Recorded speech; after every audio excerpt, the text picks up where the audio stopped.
Sébastien Chabal, un nom que tout le monde connaît. La résonance de ses plaquages a transcendé les barrières du stade. Carter, il y a les surnoms. Carter avec un énorme tampon de Sébastien Chabal sur Massoré. Qui est cet homme devenu une icône, une image de marque au-delà des terrains? Ce joueur est sûrement celui qui possède le plus de surnoms au rugby. On l'appelait Cartouche à Bourgoin, Seabass à Sale, les Anglais l'appellent le French Beast, l'anesthésiste, Caveman, Hannibal Lecter, l'animal. Malgré son apparence hirsute et l'image d'un homme brutal, violent et sans empathie, Chabal a un cœur en or avec une singularité et une empathie. L'aura de ce joueur a dépassé le cadre du sport. Aujourd'hui, nous partons à la découverte d'une légende du rugby. Un homme qui a marqué les terrains par sa puissance et sa détermination. Pour Chabal, fin de la passe, il reste debout Chabal, oui il reste debout, énorme Sébastien Chabal. Il est l'incarnation même de la force brute, le célèbre homme des cavernes du rugby français. Je parle bien sûr de Sébastien Chabal. Il a participé au développement et à la popularisation de ce sport. Mais qui est-il vraiment? Était-il aussi fort que cela? Attachez vos ceintures, préparez-vous à un voyage dans le monde fascinant de Sébastien Chabal, un homme qui a su allier la brutalité du jeu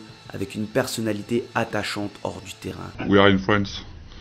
We speak French. Bienvenue sur cette vidéo. Si t'es ici, c'est soit que t'apprécies le rugby ou soit que t'es totalement perdu et que t'as trouvé ta voie. Quand on est fan de rugby, on sait qu'il y a le top 14, mais que l'hémisphère sud aussi est un gros pourvoyeur de matchs. Or, c'est assez difficile d'accéder à tous ces matchs et tous ces championnats, même en Angleterre ou en Irlande, sans dépenser une fortune dans les abonnements. J'ai trouvé la solution, NordVPN. Grâce à NordVPN, je me connecte très facilement sur des serveurs étrangers pour profiter de contenus qui sont diffusés gratuitement sur des chaînes nationales et ainsi profiter de nombreuses ligues en plus du top 14. NordVPN fonctionne bien évidemment dans le sens inverse. Qui n'a jamais eu le message indisponible dans votre pays quand tu essayes de regarder un match depuis l'étranger alors que tu as un abonnement français? L'interface elle est extrêmement simple d'utilisation et en plus tu peux avoir 10 appareils en simultané. Il suffit simplement de se connecter sur un serveur français et le tour est joué pour profiter comme si vous étiez chez vous dans votre canapé du match. Cela revient à 3,08 € par mois, ce qui est moins cher qu'une bière au stade. En ce moment tu as 4 mois d'offert sur un abonnement de 2 ans. Et en plus, c'est satisfait ou remboursé pendant 30 jours. Il te suffit simplement d'utiliser le lien qui est dans la description et le code promo qui est disponible dans les commentaires également. Honnêtement, pour se protéger du phishing et surtout protéger tes données personnelles quand tu es en train de naviguer sur internet, pour éviter que si tu tapes voyager à Bali, on te propose des vols d'avion pour Bali le lendemain mais 200 € plus cher, tu te connectes à un serveur français, tu fais ta recherche et au moment de passer la commande, tu utilises ta réelle adresse IP. Ça permet d'éviter ces sites qui repèrent ton adresse IP et qui derrière augmentent les tarifs en fonction d'eux. Donc si tu veux me donner de la force, tu peux y aller, c'est avec plaisir. Et maintenant on va partir à la découverte de ce joueur qui a bercé mon enfance, Sébastien Chabal. Allez, accroche-toi, pense à mettre le pouce bleu si tu l'as pas mis et à t'abonner et on y va.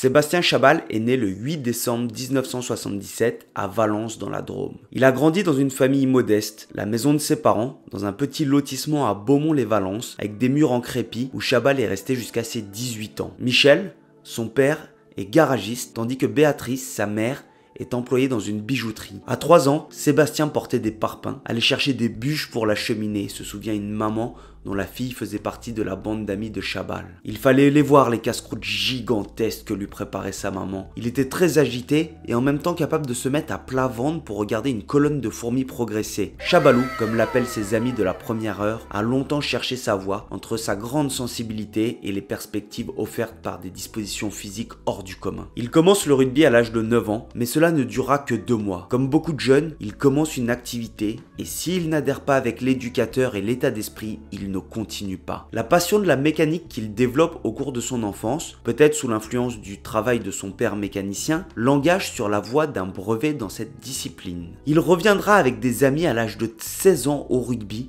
dans le club de Beauvallon. Il adhère au jeu, mais surtout à la convivialité des troisièmes mi-temps. Il va devenir ensuite tourneur-fraiseur dans l'usine de Salmson à Crest, un bâtiment de béton et de tôle de 3000 m². Tourneur-fraiseur est un métier peu connu dans lequel tu travailles dans un atelier ou une usine sur une machine qui tourne pour façonner des pièces. La tâche du tourneur-fraiseur consiste à analyser le plan de fabrication des pièces en vérifiant leur cote et configurer le programme. Philippe, dirigeant d'un club de rugby voisin, raconte: Sébastien venait faire réparer sa voiture tous les 15 jours. Je lui ai conseillé d'arrêter de boire des canons. Malgré ces écarts, Chabal fait fureur sur les terrains. Comme il n'avait aucune technique, je lui ai dit d'oublier les passes et de se contenter de faire le ménage, raconte Frédéric, toujours entraîneur à Beauvallon. Il fallait 2 bonhommes au moins pour l'arrêter. Malheureusement, Sébastien est payé à 50% du SMIC à l'usine. Le jeune tourneur Fraser va demander une augmentation qu'il se verra refuser. Il en profite donc pour arrêter l'usine et tenter l'aventure dans le rugby.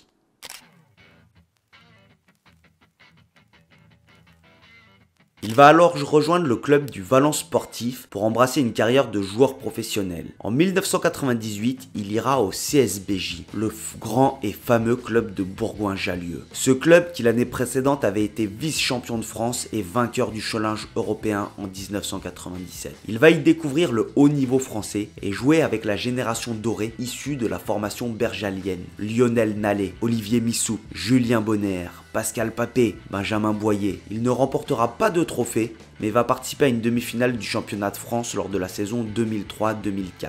Il va atteindre 4 finales qu'il perd toutes avec son club. Il honore sa première cape internationale le 4 mars 2000 contre l'équipe d'Écosse. Le sélectionneur de l'époque est Bernard Laporte. Sébastien Chabal n'a que 22 ans à l'époque et cette première sélection ne donnera aucune suite pour le tourneur Fraser. Il sera rappelé plus d'1 an après, en juin 2001, pour disputer les 3 test matchs contre l'Afrique du Sud et la Nouvelle-Zélande lors de la tournée d'été du 15 de France. Bernard Laporte ne fera pas appel à lui pour le tournoi des 6 Nations 2002. Il reviendra en sélection en juin pour aller faire la tournée contre l'Argentine et l'Australie. À ce moment-là, Chabal n'est pas indispensable à l'équipe de France. Il fait partie de cette rotation, mais n'a pas encore l'aura qu'il va prendre plus tard. Mais il a déposé ses valises et n'a pas vraiment envie de quitter l'équipe de France. D'ailleurs, quand on voit le bonhomme, on n'a pas vraiment envie d'aller à la confrontation avec lui. Mais à partir de là, il va rester dans le groupe France. Il va commencer à prendre de l'importance durant le tournoi 2003. Il n'est pas titulaire, mais il entrera en cours de match contre l'Angleterre, l'Écosse et l'Irlande. Cette période est un tournant important de sa carrière. En 2003, c'est une année de Coupe du Monde. Après la défaite en 1999 contre l'Australie en finale, la France est sur une bonne dynamique. Il va gagner sa place pour embarquer pour l'Australie et la 5e Coupe du Monde. La France est dans la poule de l'Écosse, des Fidji,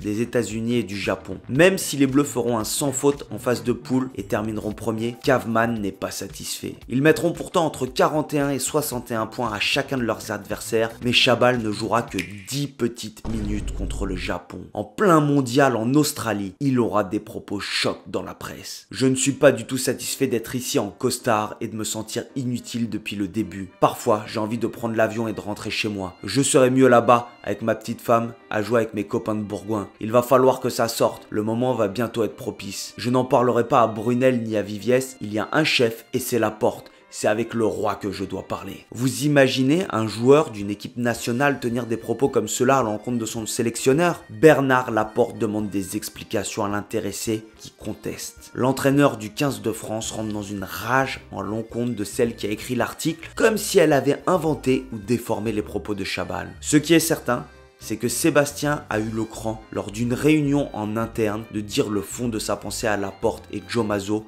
en présence d'autres joueurs. Ses propos sont argumentés et tous les joueurs de rugby pourront s'y reconnaître car ils l'ont sûrement déjà vécu. Ce serait bien qu'on soit un peu intéressé aux entraînements. Depuis 3 mois qu'on est ensemble, les seuls lancements de jeu que j'ai fait c'était lors de la semaine d'avant France-Écosse. Bon alors tenir les boucliers c'est dur. Quand c'est le tournoi ou une tournée, je veux bien, mais dans une coupe du monde où l'on est 4 mois ensemble, une semaine de lancement de jeu c'est dur.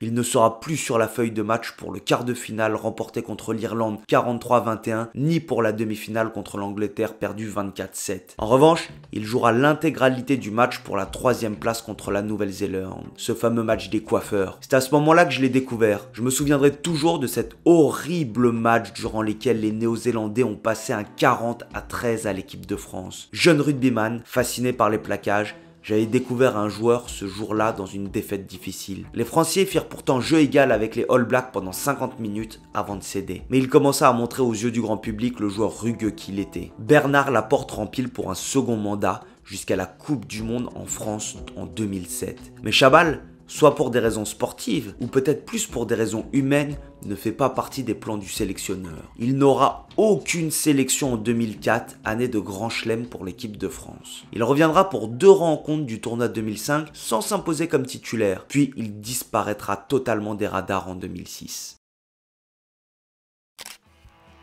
Après 6 saisons à Bourgoin, Caveman souhaite voir autre chose. Il voulait rejoindre Toulouse, mais le stade ne lui fait pas d'offre. On est en 2004 et suite à l'épisode de la Coupe du Monde et sa mise à l'écart du groupe France, je pense que Chabal a besoin de voir autre chose, de se confronter à l'inconnu et de faire peau neuve. Il va rejoindre son ancien manager, Philippe Saint-André, dans la banlieue de Manchester, aux Sharks de Sale. À cette époque-là, Sébastien n'est pas l'homme chevelu hirsute, mi-homme mi-démon, tel que nous avons l'habitude de le voir. L'histoire est assez drôle, tout est parti lorsqu'il a atterri en Angleterre à Sale. Lorsque je suis arrivé à Sale, je parlais peu anglais et je n'étais pas à l'aise pour aller chez le coiffeur. Quand en plus je n'avais pas le courage de me raser le matin, voilà. Mon look n'est pas du tout un calcul, c'est venu comme cela. Sébastien Chabal a fait de ses cheveux et sa barbe un véritable business. Que ce soit pour l'opérateur téléphonique Orange, le site PokerStar. Pendant un moment, on avait l'impression qu'il était plus présent sur les spots publicitaires que sur les terrains de rugby. C'est un troisième ligne qui peut aussi jouer seconde ligne, tout ce qu'il y a de plus normal. Le manager français loue les qualités défensives de son joueur. Chabal, c'est un gros plaqueur. Jason Robinson, qui avait subi ses plaquages destructeurs en Heineken Cup en 2002, le confirme immédiatement. Il participe au retour sur le devant de la scène internationale des Sharks. Il devient champion d'Angleterre en 2005-2006. Lorsque son contrat se termine, il va refuser une proposition du Stade Toulousain et re-signer avec les Sharks. Le Stade aurait dû le faire signer avant. Il a, certes, une vingtaine de sélections à son actif, mais n'est plus dans les bons plans. Durant cette période, il swag son look. Il s'est laissé pousser les cheveux et la barbe pour qu'on découvre ce joueur qui portera le surnom de Caveman. La création d'une image d'un homme effrayant, adepte du jeu rugueux et des gros plaquages. En décembre 2006, lors d'une double confrontation contre le Stade français en Coupe d'Europe, il va produire une prestation exceptionnelle en inscrivant un essai de 50 mètres sur une interception de Augustine Pichotte. Cette belle prestation va lui rouvrir les portes du 15 de France. Il rentre dans le groupe pour le tournoi des 6 nations en 2007. On est en année de Coupe du Monde et le sélectionneur Bernard Laporte sait qu'il aura besoin des services de ce joueur hors norme pour aller loin dans la Coupe du Monde. Il le réintègre donc dans le groupe. Et pour lui, tout va basculer ce 2 juin 2007. La France joue la Nouvelle-Zélande. C'est une tournée d'été et à cette époque-là, comme en 2003, on appelle cela le match des coiffeurs. Un match durant lequel des joueurs souvent moins expérimentés sont envoyés au casse-pipe sans réelle préparation. Mais cette année, Chabal montra à tout le monde quel joueur il était. Sur une attaque néo-zélandaise, Sébastien Chabal va venir asséner un plaquage monumental à Chris Mazoé, le numéro 8 All Black. Un plaquage offensif dévastateur. L'action est exceptionnellement violente. La tête de Mazoé vient percuter le sol avec une violence inouïe. Le joueur est totalement KO. Chabal lui met une petite tape affectueuse derrière la tête et le défie du regard. Mazoé essaye de se relever, mais l'impact a été tellement violent qu'il perd l'équilibre et s'effondre au sol à nouveau. Cette scène est incroyable. Durant le même match, sur une relance du fond du terrain, il viendra percuter le seconde ligne Ali Williams à pleine vitesse. L'impact sera tellement redoutable qu'il lui brisa la mâchoire. Et ce jour-là, tout bascula pour Sébastien Chabal. Il éclata aux yeux de la planète rugby. Son style unique à l'époque, hirsute, tout droit sorti d'un film sur les hommes de Cro-Magnon, couplé avec un jeu ultra violent et spectaculaire, en font une égérie au niveau international. Bernard Laporte le convoque pour la Coupe du Monde 2007 qui se déroule en France. Mais Bernard, conscient des qualités et défauts du joueur, le fait changer de poste. Il va le faire jouer seconde ligne. Le sélectionneur justifie son choix. En troisième ligne, il manque un peu de rugby comparé à un Imanol Harry Nordoki. En deuxième ligne, il pourra se concentrer sur ce qu'il aime, le combat et les rucks. Chabal confirme aussitôt les attentes de son sélectionneur lors des 2 tests matchs de préparation contre l'Angleterre au mois d'août. Il rentre en jeu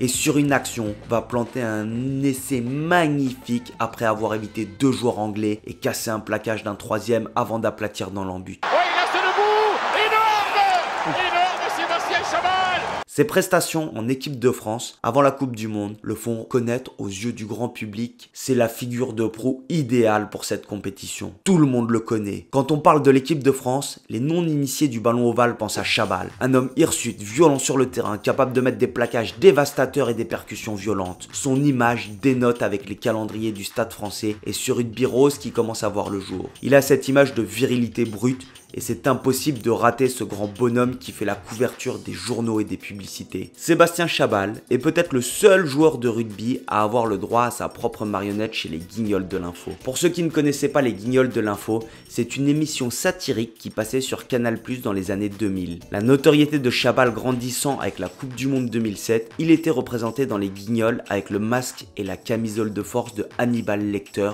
en référence au personnage littéraire cinématographique adepte du cannibalisme. Plus tard, sa marionnette conserve les habitudes d'un être sanguinaire ou adopte les caractéristiques du personnage Obélix. Je suis pas gros. C'est le début au rugby de l'image des joueurs. La Chabalmania s'est emparée de la France et tout le monde veut le voir en action. Toute cette effervescence du public autour du joueur, communément appelée la Chabalmania, surprend quelque peu l'intéressé puisqu'il déclare « Normalement, un sportif est reconnu quand il gagne un trophée, un titre, une compétition, une médaille, quelque chose, quoi. Moi, je n'ai rien de tout cela. » Mais il participe activement à l'engouement populaire autour de cette compétition, la Coupe du Monde en France. La France est dans une poule facile avec l'Argentine, l'Irlande, la Géorgie et la Namibie. Tout est réuni pour une grande fête du rugby. Malheureusement, tout ne se passa pas comme prévu. Les Argentins prendront le score dans le match d'ouverture et infligeront un 17-9 à la France à la mi-temps. Malgré l'entrée de Sébastien Chabal à la 60e minute, la France sera défaite sur le score de 17-12. Quelle terrible entrée dans la matière pour le rugby français. Comme on dit, ils vont jouer la suite des matchs avec la crotte aux fesses pour se qualifier. Plus le droit de faire de faux pas. Sur le second match contre la Namibie, il sera titulaire au poste de seconde ligne et mettra un essai qui restera dans les mémoires. Lancé comme un frelon, il a parcouru 50 mètres balle en main en résistant au retour des défenseurs pour aller aplatir. Qui a un essai comme ça contre les Anglais? Énorme. Sébastien Chabal, énorme. Ce genre d'action lui est propre et elle ressemble étrangement à l'essai contre l'Angleterre lors de la préparation. La France termine deuxième de sa poule et rencontrera la Nouvelle-Zélande en quart de finale. La terrible Nouvelle-Zélande de Dan Carter et leur emblématique capitaine Ricky McCaw. La France avait perdu ses 7 dernières confrontations avec la Nouvelle-Zélande. Tout le monde savait que ce match allait être compliqué et comme souvent, un match contre les All Blacks se joue aussi dans la tête. Il faut les empêcher de rentrer dans ta tête. Le ton du match sera donné dès le haka.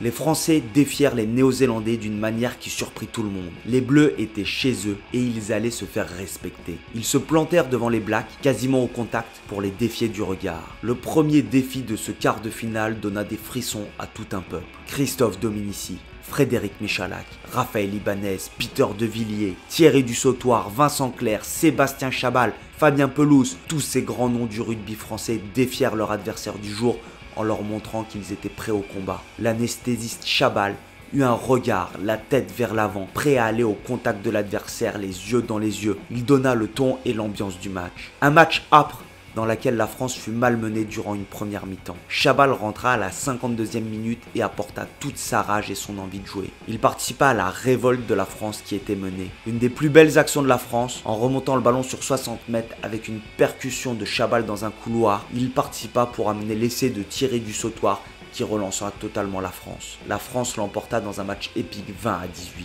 Battre cette équipe de Nouvelle-Zélande fut un véritable exploit pour les Bleus et l'euphorie de la victoire laissa place à la désillusion la semaine suivante contre l'Angleterre. Les Anglais inscriront le seul essai de la partie au bout de 79 secondes de jeu. Sébastien Chabal, sur le banc, entrera très rapidement à la 25e minute suite à une blessure de Fabien Pelouse aux côtes. Les Français mènent 9-8 à la 67e minute et après un jeu au pied transversal de Yannick Josion, une claquette pour remettre le ballon sur le terrain, Vincent Clerc avance vers l'embut anglais. Il est repris du bout des doigts par une cuillère. Il arrive à transmettre le ballon à Chabal à 10 mètres de l'embut, mais pas assez rapidement, car Chabal doit ralentir pour attendre le ballon. Il renverse tout de même le 9 anglais et se dirige vers l'embut. Il sera stoppé à 2 mètres de la terre promise, mais les Français n'arriveront pas à marquer. Ils mènent jusqu'à la 74e minute 9-8, mais une pénalité de Wilkinson fit passer les Anglais devant et un drop de ce dernier finira de sceller le score et les espoirs français. Les Anglais l'emporteront 14-9.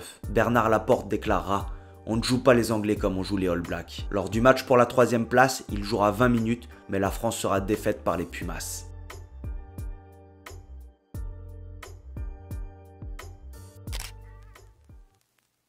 Après le mondial, Sébastien fait une pause avec l'équipe de France. Il n'entre pas dans les plans du nouveau sélectionneur Marc Lièvremont, ne sera pas pris pour le tournoi 2008 et sa famille est revenue habiter en France. Il souhaite quitter l'Angleterre et Sale. Il réintégrera le groupe France pour le tournoi 2009 mais sera très critiqué. Lors du premier match contre l'Irlande, il est positionné en 3e ligne L. On lui reprochera d'être présent au large et moins dans les phases de combat. À cette époque-là, il n'est pas encore normal d'avoir des 3e lignes disponibles dans le jeu. Le sélectionneur prendra sa défense mais le repositionnera quand même en seconde ligne. Il sera blessé en 2010 pour le tournoi, jouera quelques matchs supplémentaires mais ne sera pas convoqué pour la Coupe du Monde 2011. Il a une réputation sur et hors des terrains. Il va avoir une phrase qui restera mythique lors d'une interview avec un journaliste anglais durant la Coupe du Monde 2007. Le journaliste lui demande s'il peut poser la question en anglais. Il lui répondra « We are in France.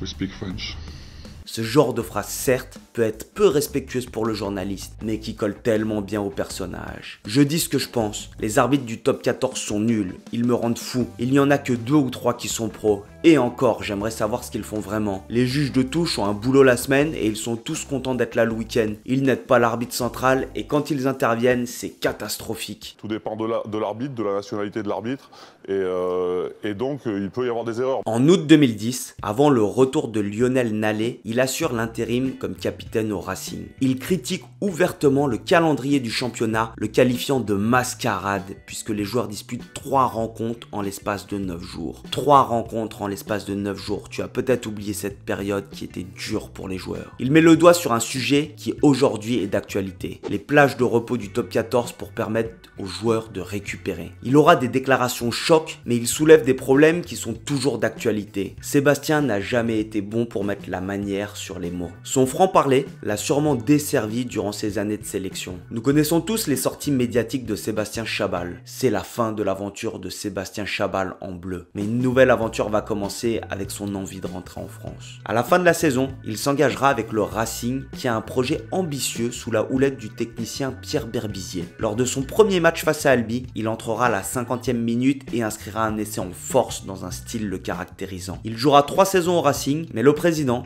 Jackie Lorenzetti, mettra un terme à son contrat prématurément. Il partira faire une pige en Australie avant de s'engager au Loup pour remonter le club en top 14. La première saison à Lyon, ils termineront 8e, mais la saison suivante, il réussit son pari. Le 5 mai 2014, Sébastien Chabal annonce qu'il met un terme à sa carrière. Âgé de 36 ans, le 3e ligne dit mesurer la chance d'arrêter sur un titre et de finir la mission qui lui avait été confiée.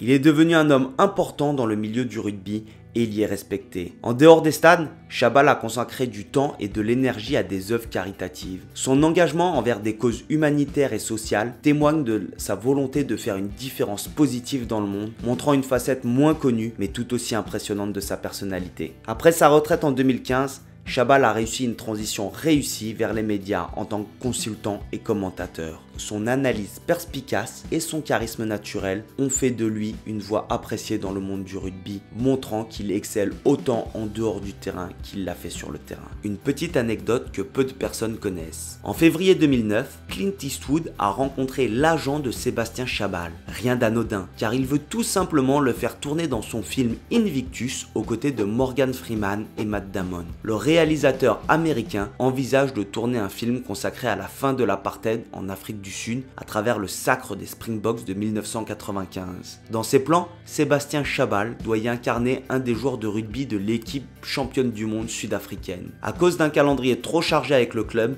Sébastien Chabal ne pourra pas donner suite. Ça aurait été quand même beau, et concernant le film Invictus, ils occultent totalement cette demi-finale entre les Français et les Boks. C'est la fin de cette vidéo sur cet incroyable joueur qui aura marqué son époque et participé au développement du rugby en France. Si cette vidéo elle t'a plu, n'hésite pas à me le dire dans les commentaires, à t'abonner pour ne pas rater les prochaines, et s'il y a des joueurs ou des sujets que tu as envie que je traite, n'hésite pas à me l'écrire aussi, je le regarderai avec plaisir.